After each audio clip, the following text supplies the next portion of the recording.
അധ്യായം 11. വിശ്വാസമെന്നത് പ്രത്യാശിക്കുന്നവർ ലഭിക്കുമെന്ന ഉറപ്പ്, കാണപ്പെടാത്തവർ ഉണ്ട് എന്ന ബോധ്യവുമാണ്. ഇതുമൂലമാണ് പൂർവികന്മാർ അംഗീകാരത്തിന് അർഹരായത്. ദൈവത്തിന്റെ വചനത്താൽ ലോകം സൃഷ്ടിക്കപ്പെട്ടെന്നും കാണപ്പെടുന്നവ കാണപ്പെടാത്തവയിൽ നിന്നുണ്ടായി എന്നും വിശ്വാസം മൂലം നാം അറിയാം. വിശ്വാസം മൂലം ആബേൽ കായീന്റേതിനേക്കാൾ ശ്രേഷ്ഠമായ ബലി ദൈവത്തിന് സമർപ്പിച്ചു. അതിനാൽ അവൻ നീതിമാനായി അംഗീകരിക്കപ്പെട്ടു. അവൻ സമർപ്പിച്ച കാഴ്ചകളെക്കുറിച്ച് ദൈവം തന്നെ സാക്ഷ്യം നൽകി. അവൻ മരിച്ചെങ്കിലും തന്റെ വിശ്വാസത്തിലൂടെ ഇന്നും സംസാരിക്കുന്നു. വിശ്വാസം മൂലം ഹെനോക്ക് മരണം കാണാതെ സമ്മഹിക്കപ്പെട്ടു. ദൈവം അവനെ സമ്മഹിച്ചതുകൊണ്ട് പിന്നീട് അവൻ കാണപ്പെട്ടുമില്ല. അപ്രകാരം എടുക്കപ്പെടുന്നതിനു മുമ്പ് താൻ ദൈവത്തെ പ്രസാദിപ്പിച്ചുവെന്ന് അവന് സാക്ഷ്യം ലഭിച്ചു. വിശ്വാസമില്ലാതെ ദൈവത്തെ പ്രസാദിപ്പിക്കുക സാധ്യമല്ല. ദൈവസന്നിധിയിൽ ശരണം പ്രാപിക്കുന്നവർ ദൈവമുണ്ടെന്നും തന്നെ അന്വേഷിക്കുന്നവർക്ക് അവിടുന്ന് പ്രതിഫലം നൽകുമെന്നും വിശ്വസിക്കണം. വിശ്വാസം മൂലമാണ് നോഹ അന്നുവരെ കാണപ്പെടാതിരുന്നവയെപ്പറ്റി ദൈവം മുന്നറിയിപ്പ് കൊടുത്തപ്പോൾ തന്റെ വീട്ടുകാരുടെ രക്ഷയ്ക്ക് വേണ്ടി ഭയഭക്തിയോടെ പെട്ടകം നിർമ്മിച്ചു. ഇതുമൂലം അവൻ ലോകത്തെ കുറ്റം വിധിക്കുകയും വിശ്വാസത്തിൽ നിന്നുളവാകുന്ന നീതിയുടെ അവകാശിയാവുകയും ചെയ്യും.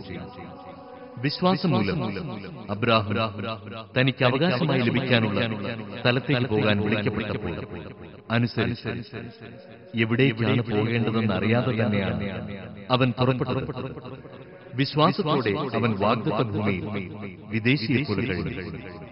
അതേ വാഗ്ദാനത്തിന്റെ അവകാശികളായ ഇസഹാക്കിനോടും യാക്കോബിനോടുമൊത്ത് അവൻ കൂടാരങ്ങളിൽ താമസിച്ചു. ദൈവം സംവിധാനം ചെയ്തതും നിർമ്മിച്ചതും അടിസ്ഥാനമുറപ്പിച്ചതുമായ ഒരു നഗരത്തെ അവൻ പ്രതീക്ഷിച്ചിരുന്നു. തന്നോട് വാഗ്ദാനം ചെയ്തവൻ വിശ്വസ്തനാണെന്ന് വിചാരിച്ചതുകൊണ്ട് പ്രായം കഴിഞ്ഞിട്ടും സാറ വിശ്വാസം മൂലം ഗർഭധാരണത്തിനു വേണ്ട ശക്തി പ്രാപിച്ചു. അതിനാൽ ഒരുവനിൽ നിന്നും, അതും മൃതപ്രായനായ ഒരുവനിൽ നിന്നും, ആകാശത്തിലെ നക്ഷത്രജാലങ്ങൾ പോലെയും കടലോരത്തെ സംഖ്യാതീതമായ മണൽത്തരികൾ പോലെയും വളരെ പേർ ജനിച്ചു. ഇവരെല്ലാം വിശ്വാസത്തോടെയാണ് മരിച്ചത്. അവർ വാഗ്ദാനം ചെയ്യപ്പെട്ടത് പ്രാപിച്ചു. എങ്കിലും ദൂരെ നിന്ന് അവയെ കണ്ട് അഭിവാദനം ചെയ്യുകയും തങ്ങൾ ഭൂമിയിൽ അന്യരും പരദേശികളുമാണ് ഏറ്റുപറയുകയും ചെയ്തു. ഇപ്രകാരം പറയുന്നവർ തങ്ങൾ പിതൃദേശത്തെയാണ് അന്വേഷിക്കുന്നതെന്ന് വ്യക്തമാക്കും. തങ്ങൾ വിട്ടുപോകുന്ന സ്ഥലത്തെക്കുറിച്ചാണ് അവർ ചിന്തിച്ചിരുന്നതെങ്കിൽ അവിടേക്ക് തന്നെ മടങ്ങിച്ചെല്ലാൻ അവസരമുണ്ടാകുമായിരുന്നു.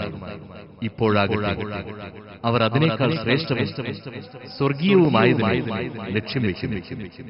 അവരുടെ ദൈവം എന്ന് വിളിക്കപ്പെടുന്നത് ദൈവം ലജ്ജിക്കുന്നില്ല. അവർക്കായി അവിടുന്ന് ഒരു നഗരം തയ്യാറാക്കിയിട്ടുണ്ട്. വിശ്വാസം മൂലമാണ് പരീക്ഷിക്കപ്പെട്ടപ്പോൾ അബ്രാഹാം ഇസഹാക്കിനെ സമർപ്പിച്ചു. ഇസഹാക്കിലൂടെ നിന്റെ സന്തതി വിളിക്കപ്പെടും എന്ന വാഗ്ദാനം സ്വീകരിച്ചിരുന്നിട്ടും അവൻ തന്റെ ഏകപുത്രനെ ബലിയർപ്പിക്കാനില്ല.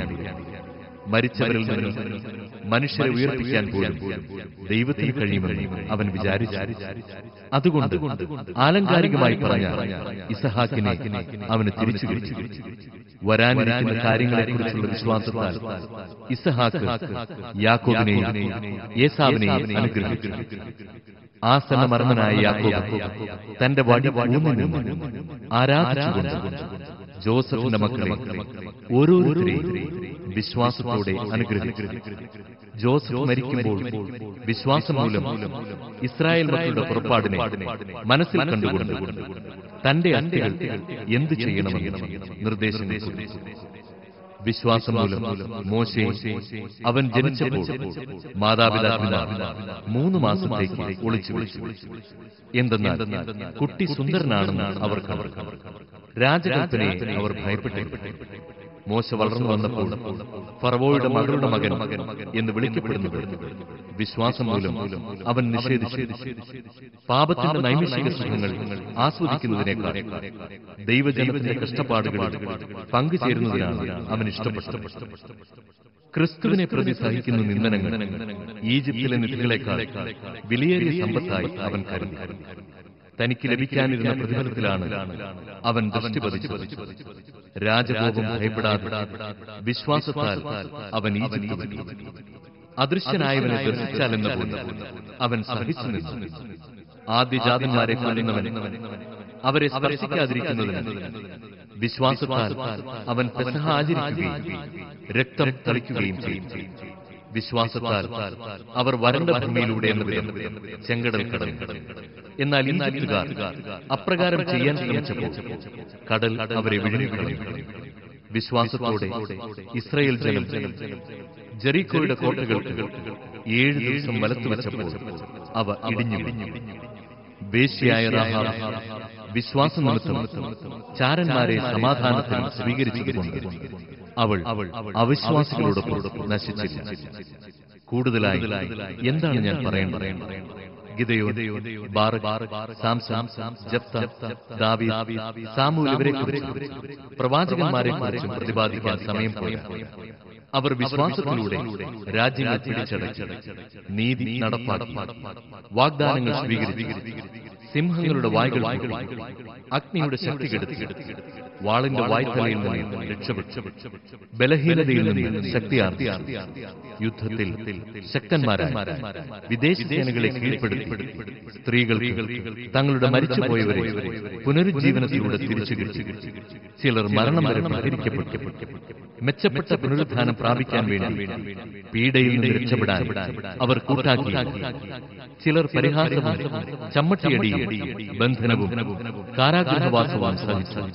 ചിലരെ കല്ലെറിഞ്ഞു, ചിലരെ വിചാരണ ചെയ്തു, ചിലർ 2 വെട്ടിമുറിക്കപ്പെട്ടു, ചിലർ വാളുകൊണ്ട് വധിക്കപ്പെട്ടു, ചിലർ ചെമ്മരിയാടുകളുടെയും കോലാടുകളുടെയും തോല് ധരിച്ചു. നിസ്സഹായരായ, വേദനിക്കുന്നവരായി, പീഡിതരായും അലഞ്ഞു നടന്നു. അവരെ സ്വന്തമാക്കാനുള്ള യോഗ്യത ലോകത്തിനില്ലായിരുന്നു.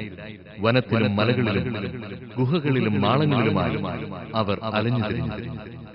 വിശ്വാസം മൂലം ഇവരെല്ലാം അംഗീകാരം പ്രാപിച്ചെങ്കിലും വാഗ്ദാനം ചെയ്യപ്പെട്ടത് പ്രാപിച്ചില്ല.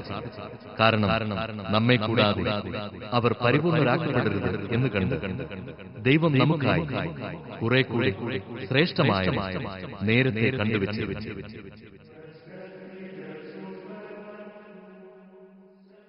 അധ്യായം 12.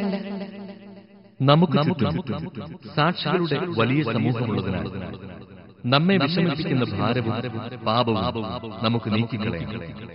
നമുക്കായി നിശ്ചയിച്ചിരിക്കുന്ന ഈ ഓട്ടപ്പന്തയം സ്ഥിരോത്സാഹത്തോടെ നമുക്ക് ഓടിത്തീർക്കാം. നമ്മുടെ വിശ്വാസത്തിന്റെ നാഥനും അതിനെ പൂർണ്ണതയിലെത്തിക്കുന്നവനുമായ യേശുവിനെ മുന്നിൽ കണ്ടുകൊണ്ട് വേണം നാം ഓടാൻ. അവൻ തനിക്കുണ്ടായിരുന്ന സന്തോഷം ഉപേക്ഷിച്ച് അവമാനം വകവയ്ക്കാതെ കുരിശ് ക്ഷമയോടെ സ്വീകരിച്ചു. ദൈവസിംഹാസനത്തിന്റെ വലത്തുഭാഗത്ത് അവൻ അവരോധിക്കപ്പെടുകയും ചെയ്തു. ആകയാൽ മനോധൈര്യം അസ്തമിച്ച് നിങ്ങൾ തളർന്നു പോകാതിരിക്കാൻ വേണ്ടി അവൻ തന്നെ എതിർത്ത പാപികളിൽ നിന്ന് എത്രമാത്രം സഹിച്ചെന്ന് ചിന്തിക്കും. പാപത്തിനെതിരായുള്ള സമരത്തിൽ നിങ്ങൾക്ക് ഇനിയും രക്തം ചൊരിയേണ്ടി വന്നിട്ടില്ല. നിങ്ങളെ പുത്രന്മാരെന്ന് അഭിസംബോധന ചെയ്തുകൊണ്ടുള്ള ആ ഉപദേശം നിങ്ങൾ മറന്നുപോയോ? എന്റെ മകനും കർത്താവിന്റെ ശിക്ഷണത്തെ നീ നിസ്സാരമാക്കി. അവൻ ശാസിക്കുമ്പോൾ നീ നഷ്ടധൈര്യനാകുകയില്ല. താൻ സ്നേഹിക്കുന്നവന് കർത്താവ് ശിക്ഷണം നൽകും. മക്കളായി സ്വീകരിക്കുന്നവരെ പ്രഹരിക്കുകയും ചെയ്യും. ശിക്ഷണത്തിനു വേണ്ടിയാണ് നിങ്ങൾ സഹിക്കേണ്ടത്. മക്കളോടെന്ന പോലെ ദൈവം നിങ്ങളോട് പെരുമാറും. പിതാവിന്റെ ശിക്ഷണം ലഭിക്കാത്ത ഏത് മകനാണുള്ളത്? എല്ലാവർക്കും ലഭിക്കുന്ന ശിക്ഷണം നിങ്ങൾക്കും ലഭിക്കാതിരുന്നാൽ നിങ്ങൾ മക്കളല്ല, ജാരസന്താനങ്ങളാണ്. ഇതിനു പുറമെ നമ്മെ തിരുത്തുന്നതിന് നമുക്ക് ഭൗമിക പിതാക്കന്മാരുണ്ടായിരുന്നു. നാം അവരെ ബഹുമാനിക്കുകയും ചെയ്യും. അങ്ങനെയെങ്കിൽ നാം ആത്മാക്കളുടെ പിതാവിന് വിധേയരായി ജീവിക്കേണ്ടതല്ലേ? ഭൗമിക പിതാക്കന്മാർ തങ്ങളുടെ ഇഷ്ടമനുസരിച്ച് കുറച്ചു സമയം നമ്മെ പരിശീലിപ്പിച്ചു. എന്നാൽ ദൈവം നമ്മെ പരിശീലിപ്പിക്കുന്നത് നമ്മുടെ നന്മയ്ക്കും തന്റെ പരിശുദ്ധിയിൽ നാം പങ്കുകാരാകുന്നതിനും വേണ്ടിയാണ്. എല്ലാ ശിക്ഷണവും സന്തോഷപ്രദമെന്നതിനേക്കാൾ വേദനാജനകമായ തൽക്കാലത്തേക്ക് തോന്നുന്നു. എന്നാൽ അതിൽ പരിശീലിപ്പിക്കപ്പെട്ടവർക്ക് കാലാന്തരത്തിൽ നീതിയുടെ സമാധാനപൂർവകമായ ഫലം ലഭിക്കും. അതിനാൽ തളർന്ന കൈകളെയും ബലമില്ലാത്ത കാൽമുട്ടുകളെയും ശക്തിപ്പെടുത്തി മുടന്തുള്ള പാദങ്ങൾ സന്ധി വിട്ട് ഇടറിപ്പോകാതെ സുഖപ്പെടാൻ തക്കവിധം അവയ്ക്ക് നേർവഴി ഒരുക്കുക. എല്ലാവരോടും സമാധാനത്തിൽ വർദ്ധിച്ച് വിശുദ്ധിക്ക് വേണ്ടി പരിശ്രമിക്കുക. വിശുദ്ധി കൂടാതെ ആർക്കും കർത്താവിനെ ദർശിക്കാൻ സാധിക്കുകയില്ല. ദൈവകൃപ ആർക്കും നഷ്ടപ്പെടാതിരിക്കാൻ സാധിക്കില്ല. വിദ്വേഷത്തിന്റെ വേര് വളർന്നു ഉപദ്രവം ചെയ്യാതിരിക്കാൻ സൂക്ഷിക്കുക. വിദ്വേഷം മൂലം പലരും അശുദ്ധരായി ഒരു നേരത്തെ ഭക്ഷണത്തിന് വേണ്ടി തന്റെ കടിഞ്ഞൂൽ സ്ഥാനം വിറ്റ ഏസാവിനെ പോലെ ആരും അസന്മാർഗിയോ അധാർമികനോ ആകരുത്. പിന്നീട് അവകാശം പ്രാപിക്കാൻ ആഗ്രഹിച്ചപ്പോൾ അവൻ തിരസ്കരിക്കപ്പെട്ടുവെന്ന് നിങ്ങൾക്കറിയാമറിയാം.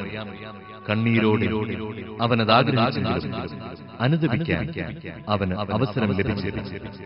സ്പർശിക്കാവുന്ന വസ്തുവിനെയോ എരിയുന്ന അഗ്നിയെയോ അന്ധകാരത്തെയോ കാർമേഘത്തെയോ ചുഴലിക്കാറ്റിനെയോ കാഹളധ്വനിയെയോ ഇനി അരുതേ എന്ന് കേട്ടവരെ കൊണ്ട് പറയിക്കുന്ന വാക്കുകളുടെ മുഴക്കത്തെയോ അല്ല നിങ്ങൾ സമീപിക്കുന്നത്. മലയെ സമീപിക്കുന്നത് ഒരു മൃഗമാണെങ്കിൽ പോലും അതിനെ കല്ലെറിയണമെന്ന കൽപ്പന അവർക്ക് ദുസ്സഹമായി. ഞാൻ ഭയം കൊണ്ട് വിറയ്ക്കുന്നു എന്ന് മോശ പറയപ്പെട്ട വിധം അത്ര ഭയങ്കരമായിരുന്നു ആ കാഴ്ച.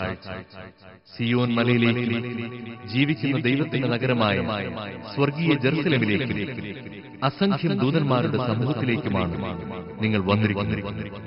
സ്വർഗത്തിൽ പേരെഴുതപ്പെട്ടിരിക്കുന്ന ആദ്യജാതരുടെ സമൂഹത്തിലേക്ക്, സഭയിലേക്ക്, എല്ലാവരുടെയും ദൈവമായ ന്യായാധിപന്റെ മുമ്പിലേക്ക്, പരിപൂർണരാക്കപ്പെട്ട നീതിമാന്മാരുടെ ആത്മാക്കളുടെ അടുത്തേക്ക്, പുതിയ ഉടമ്പടിയുടെ മധ്യസ്ഥനായ യേശുവിന്റെ സവിധത്തിലേക്ക്, ആബേലിന്റെ രക്തത്തെക്കാൾ ശ്രേഷ്ഠമായ വാഗ്ദാനം ചെയ്യുന്ന തളിക്കപ്പെട്ട രക്തത്തിലേക്കുമാണ് നിങ്ങൾ വന്നിരിക്കുന്നത്. സംസാരിച്ചുകൊണ്ടിരിക്കുന്നവനെ നിരസിക്കാതിരിക്കാൻ ശ്രദ്ധിക്കുന്നു. ഭൂമിയിൽ തങ്ങൾക്ക് മുന്നറിയിപ്പ് നൽകിയവനെ നിരസിച്ചവർ രക്ഷപ്പെട്ടില്ലെങ്കിൽ, സ്വർഗത്തിൽ നിന്ന് നമ്മോട് സംസാരിച്ചവനെ നാം തിരസ്കരിച്ചാൽ രക്ഷപ്പെടുക കൂടുതൽ പ്രയാസമാണ്. അന്ന് അവന്റെ സ്വരം ഭൂമിയെ ഇളക്കി. എന്നാൽ ഇനിയും ഒരിക്കൽ കൂടി ഞാൻ ഭൂമിയെ മാത്രമല്ല ആകാശത്തെയും ഇളക്കുമെന്ന് ഇപ്പോൾ അവൻ വാഗ്ദാനം ചെയ്തിരിക്കുന്നു. ഇനിയും ഒരിക്കൽ കൂടി എന്ന പ്രയോഗം സൂചിപ്പിക്കുന്നത് ഇളക്കപ്പെട്ടവർ, സൃഷ്ടിക്കപ്പെട്ടവർ നീക്കം ചെയ്യപ്പെടുമെന്നാണ്. ഇളക്കപ്പെടാൻ പാടില്ലാത്തവ നിലനിൽക്കാൻ വേണ്ടിയാണ്. സുസ്ഥിരമായ ഒരു രാജ്യം ലഭിച്ചത് നമുക്ക് നന്ദിയുള്ളവരായി.